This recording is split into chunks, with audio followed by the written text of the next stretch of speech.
How do you help an unhappy customer if they never tell you they're unhappy? By taking over 500 operational variables that we have across customers, regardless of if they respond or not. And we were able to train the model with our existing NPS data to understand for accounts that we don't hear from with these 500 plus operational variables, how can we predict if they're at risk for dissatisfaction or not? Innovative ways to identify dissatisfied customers on this episode of the CX Leader Podcast.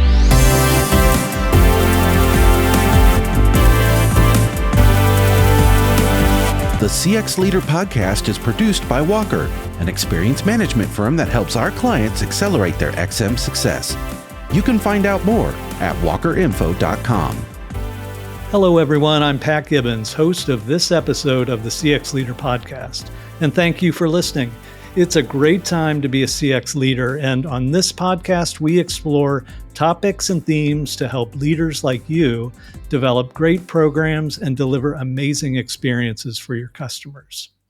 CX leaders have become increasingly effective at taking action on customer feedback.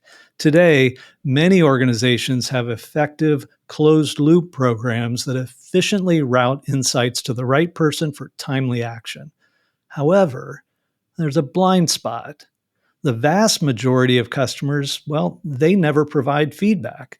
And actually, if you think about it, that's more than a blind spot. It's like a black hole.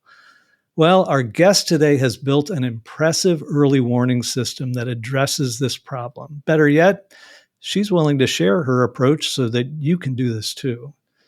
Maddie Clark is Customer Experience Insight Senior Manager at ServiceNow, an AI platform for business transformation to connect people, processes, data, and devices to maximize productivity and business outcomes. Maddie, welcome to the CX Leader Podcast. Thank you. It's really great to have you, and I know you've got a really innovative program, and you've written an article about it and so forth. It's always a challenge if you rely on surveys, which we know are a great way to get feedback, but have their limitations. So really interested in getting into this discussion. But first, give us a little bit of background on your experience in CX and your role at ServiceNow.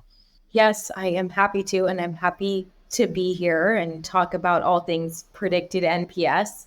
I have spent my entire career in CX, so born and raised in this field. I started actually servicing, so building out platforms for clients, and then I went to the insight side of the house, so helping customers in a consulting capacity use their CX data to the fullest. And then I landed at ServiceNow, where I am now. And at ServiceNow, one of the things that I do is lead our predicted NPS program, which I know we're going to talk about today, to really tap into that silent majority to get all the goodness and impact that CX has on customers with that silent majority. Yeah.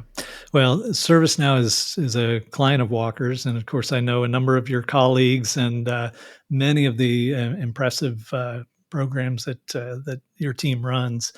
But as we mentioned, surveying does have its limitations, but you've built this program to reach all customers, even if they're, not reaching out to you or not giving feedback. So give us a little background on how you came up with this and how you laid the foundation for the program.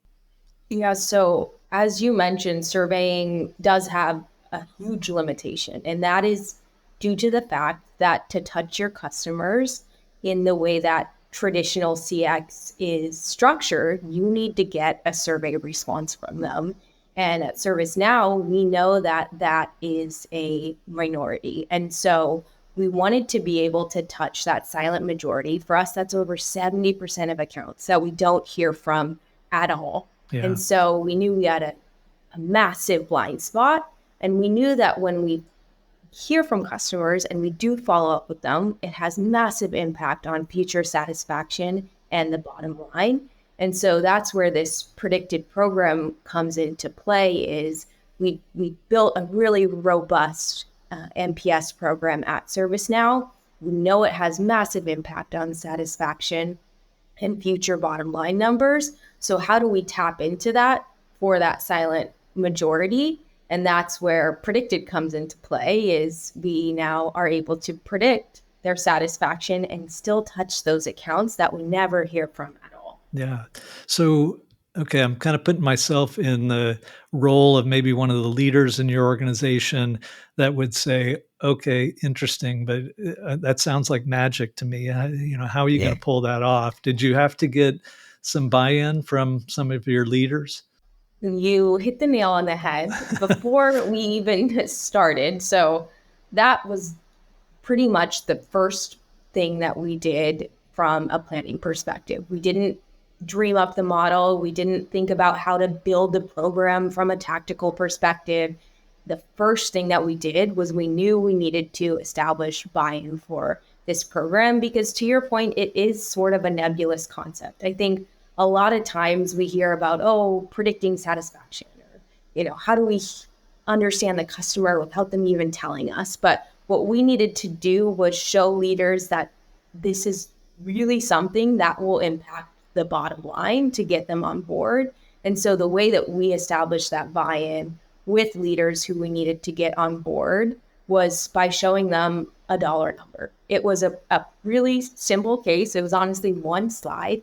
And we all know that dollars speak louder than anything else. And what we were able to show them is, hey, if we implement this program, if we follow up with these customers who we're not hearing from, we'll have millions of dollars of impact a year. And when you make that clean, easy case, it's a really pretty simple buy-in conversation, but we had to get to those numbers in order to make it happen. And we had to do that before we started building anything else.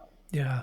And, again, just because I know a little bit about your program, you had established a pretty complex close the loop program already. So Yes. I'm guessing, you had some credibility that, hey, we've got this system. And I know you had at least 24 or so different close the loop operations in place. It's really pretty impressive. But I guess, did that help in kind of convincing that we're going to build on this and do something even better? Very much so. I would say if you don't have a robust CX program in place already, I would strongly encourage you to start there, because you really can't build a predicted NPS program and a closed loop motion if you don't already have the foundation in place with an existing NPS program. And we were fortunate to have that at ServiceNow. My amazing colleagues, I can't take credit for this, had built an extremely strong foundational NPS program. And we had really great adoption of that program. And across our key programs, we're at over 90% closed loop. And to your point, Pat, because we have that foundation, getting teams to kind of add this on as an extension also made it a much easier sell to leadership, but also made adoption much easier because they're so used to these motions with our other closed loops across our other key programs. Yeah. Okay. So you're trying to identify these customers that are at risk for dissatisfaction. Tell us about how you went about setting up a predictive model for that. Yeah, I think that was kind of the most fun part for me of this process. We had to get to a place where we could actually predict whether a customer was at risk or not. And so we went about that by taking over 500 operational variables that we have across customers, regardless of if they respond or not. So what those look like for ServiceNow, a B2B software company, were things like product adoption data, usage data, support case data, event attendance data. So all these different avenues that we know are really critical to a customer's experience with us, we pulled in these variables and we were able to train the model again with our NPS data. So you need that strong foundation and existing relationship program. And we were able to train the model with our existing NPS data to understand, for accounts that we don't hear from with these 500 plus operational variables, how can we predict if they're at risk for dissatisfaction or not? And we were able to build a model with that and make a really accurate model because we had that NPS data to train it with. And so once we had that model and we knew it was accurate, we needed it to be actionable as well. And so that's where thinking through the output was really important, because telling an account team that an account is at risk for dissatisfaction is not the most helpful thing. So our model does that, but then it also gives the top 3 reasons why in rank order. And so that's really how we built that foundational model to our program. Is we needed it to be accurate, but we also needed it to tell us why. And those were the key things that we thought through when building the model. Yeah.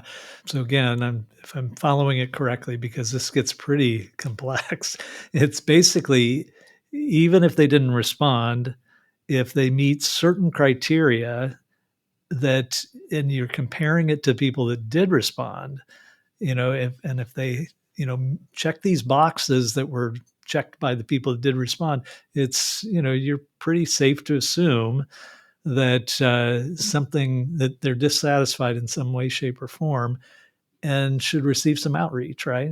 You're exactly right. Yeah, it becomes a really strong model, because what you're able to do is take all this data that you do have about your accounts and understand where the biggest risk areas are. And that makes things really easy for your account teams, because the biggest problem that we have is that they have too much data to sift through. And what you're able to do with this is say, okay, we know for these silent accounts that there's a risk here, and we know that these 3 areas are the ones that you should pay attention to. So you're really giving them kind of like a gift by saying, here in rank order are the 3 things you need to think about for your account. Yeah. And it almost goes without saying, but since we haven't said it yet, I will say it. A business like yours, a, cloud-based, platform, is totally dependent on renewals and clients sticking with you. You can't have a lot of churn.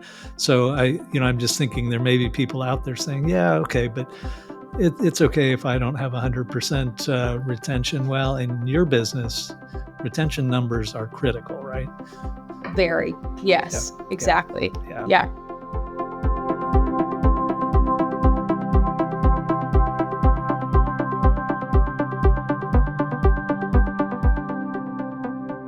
So all of this then is heavily dependent on your front line and how they use this information. Again, I'm putting myself in their shoes and another one of your stakeholders and saying, okay, so you're telling me that they didn't really give you feedback directly, but you think they're not happy right now. How am I supposed to handle that? And obviously part of it is you gave them some reasons, but did you have some skeptics? And what kind of training did you do to make sure that you would have the kind of adoption that would be necessary?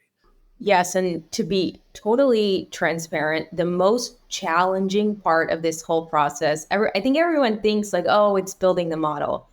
No, it's not building the model. The model is black and white. It probably took us a month or 2 to build the model. We have an incredible data science team, so that was definitely part of the reason that it was not as challenging. But the most challenging part is actually getting your account teams, getting the front line to act on the information that you're feeding them, because building something incredible and getting teams to act on it are unfortunately 2 very different things. Yeah, you got people involved, Exactly.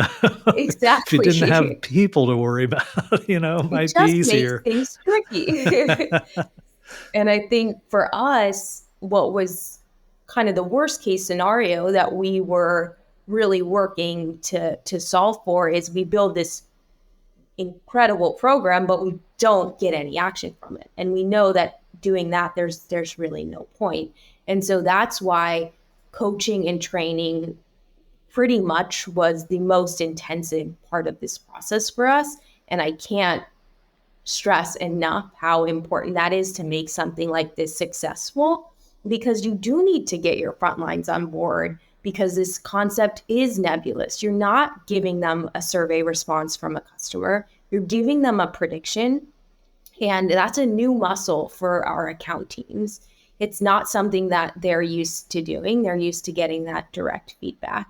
And so what we really focused on is educating them on how this is most helpful to them in terms of making their lives easier. They don't need to sift through all of this data anymore. They're able to just get the 3 areas that they need to focus on. We also really focused on using their language, so helping them understand with those same ROI numbers that we used for buy-in, how this is going to directly affect the bottom line of their accounts.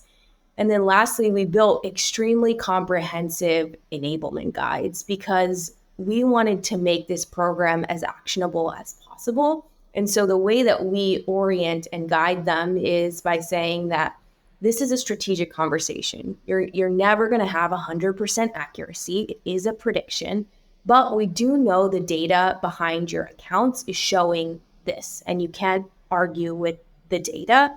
And so what we do is we give them a guide, which for each area that is a risk for dissatisfaction for their given accounts, outlines everything they would need. So from the data behind it, to the questions they can ask their customer when they get on the phone with them, to the actions they should drive for a given risk area. So we really handhold and probably err on the side of giving too much information, because what that allowed us to do was make this as actionable as possible for our account teams. Yeah, no, really impressive. And I think, the whole point of it's not the technology, it's not the data, it's how it's put to use. And I think that I don't know, we see evidence over and over anytime we kind of study it, that taking action, getting people to actually use information is still the biggest challenge for CX professionals. So I have to ask, any success stories that you can share that where they followed up and customers, it clicked and you were able to see the results that you were looking for? We do, and actually, the kind of after we launched this program, what we really focused on post launch was how do we ensure continued adoption and measure the impact of this program, because we started with a pilot and we wanted to expand this across the business, but we needed success stories and we needed proof points in order to do that. So thankfully, we do have both kind of high level success of we were able to measure for the pilot program the impact on the bottom line. So we looked at accounts that actually closed the loop and compared them to those that got predicted NPS alerts but did not close the loop. And we see higher ACV, higher gross retention rates, and really strong impact on bottom line. And then we also see within individuals, we did a lot of interviews with our front lines because this was a new program. We wanted to make sure it was working. We've really been focused on iterating, making it better for them. And within those conversations, we've gotten some really wonderful success stories where we see, for instance, we had one account where our frontline had a call with them, and she would, based for this account, we were flagging things like product adoption issues as well as other usage related issues. And what that account team was able to do was get on the phone with them, understand the root cause of some of those issues. And she knew these things were issues, but she just didn't know how big. And this call allowed her the space to have a conversation about those and make a plan for implementation on some of those features that they weren't using. And we looked at that account 6 months post her having that conversation. And again, at that individual level, we're seeing higher ACV, higher metrics there as well. So we see it both in aggregate as well as some really strong individual success stories. That is great. That is great. Now, in the article you wrote and posted on LinkedIn, you mentioned predicted NPS is not a set it and forget it program.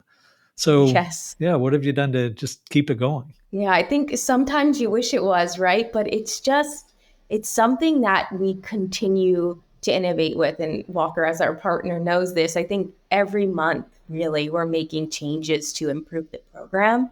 And we do this we kind of understand where we need to make changes in two main ways. The first is through interviews, what I mentioned, but the second is we review the closed loop notes within Qualtrics to understand how is this going, what are the action plans people are taking, and we can glean best practices and update our guides and things like that with those. And one of the things that we learned through this process is that our account teams want more context into the dissatisfaction risk reasons that we're surfacing.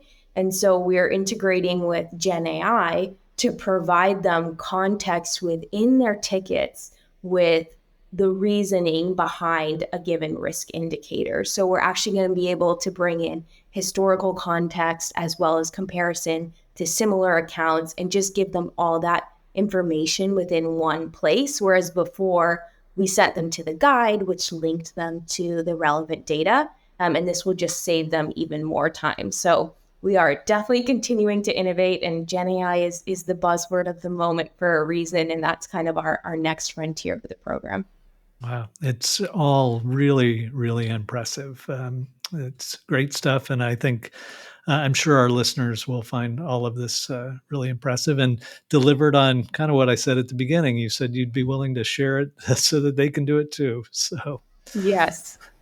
So we've come to that point where we ask for take-home value. So this is one tip, ideally that our listeners, something that they can put to use right away. So Maddie Clark, what is your take-home value? I think I can't stress enough just how important it is to get teams to actually act on this data. And I know I said it, but I'll say it again because it really was the most important thing for making this program successful for us. Getting a model up and running, getting results is one part of the problem, but the more challenging thing for us was getting our frontline teams to actually act on the data. So the more enablement you can do, the more hand-holding you can do, the easier that you can make this for your frontline teams, the better, because getting a model is half the battle, but the really more challenging part is getting people to act on it. And what's the point of standing up one of these programs if you don't get your teams to act on it? Well said. Well said. Great advice. Maddie, if somebody wants to continue the conversation, is it okay if they reach out to you on, I assume LinkedIn would be the way to communicate with you? Yes, please reach out. Don't be shy. I clearly love talking about this topic and would be happy to connect with anyone on LinkedIn. Well, your passion shows and we appreciate it. Maddie Clark is the Customer Experience Insights Senior Manager at ServiceNow. Maddie, thanks so much for being a guest on the CX Leader podcast. It's my pleasure. Thanks for having me. And if you want to discuss this topic with one of our experts at Walker, or you have a great idea for a topic for a future episode, email us at podcast@walkerinfo.com. We'd love to hear from you. Be sure to rate the CX Leader podcast through your podcast service and leave a review. Your feedback will help us improve the show and deliver the best possible value to you, our listeners. Check out our website, cxleaderpodcast.com. From there, you can follow the show, find all of our previous episodes, and link to our blog, which we update regularly. The CX Leader podcast is a production of Walker. We're an experience management firm that helps companies accelerate their XM success. You can read more about us at walkerinfo.com. Thank you for listening, and remember, it's a great time to be a CX leader. We'll see you next time.